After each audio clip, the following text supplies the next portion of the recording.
Hello guys, pag-usapan lang natin ang breaking news. Ayon kasi sa bali-balita, nakakaloka. Daniel Padilla at Kyla Estrada nagpakilig sa Bukidnon. Na alam niyo naman siguro, umuulan at umaaraw. Pero patuloy pa rin nagpapakilig umano sina Daniel Padilla at Kyla Estrada. Kita niyo naman, mainit-init ang mga mata ng mga netizens kina Daniel Padilla at Kyla Estrada. Siyempre, very sweet nga naman kasi ang moment ni na Daniel Padilla at Kyla Estrada.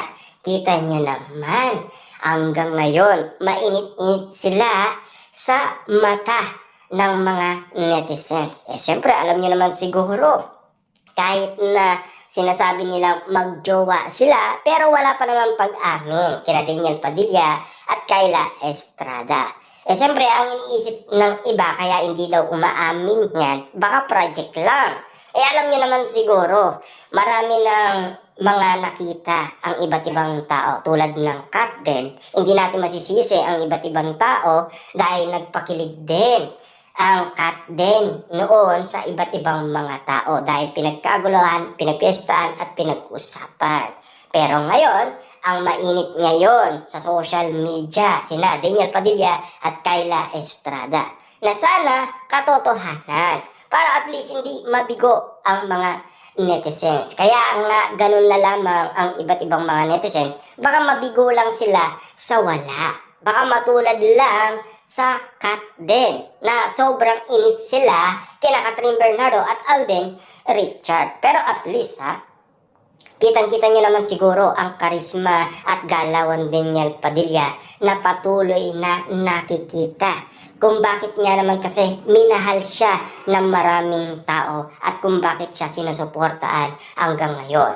Tila may pagbabago na kay Daniel Padilla. Hindi na tulad noon binabati ko siya. Kasi parang malaki ang pagbabagong nangyayari. Hindi tulad noong nag-i-start siyang sa teleseryeng Incognito Season 1 na talagang kabado siya at takot na takot lumabas. Kasi alam niyo naman siguro, si Daniel Padilla, lagi yan sa bundok at lagi yan nagtatravel. Kaya nga naman kasi kapansin-pansin parang tinatalikuran niya lang ang mga pambabatikos ng iba't ibang tao. Hindi niya pinapansin yon.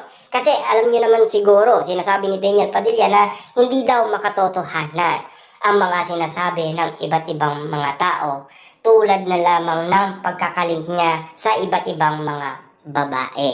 Yun kasi ang pag-amin ni Daniel Padilla sa publiko. Yun kasi ang paniniwala din ng iba. Na alam niyo naman siguro, ang iba naman, ang paniniwala nila, publicity lang daw ang iwalayan kanya.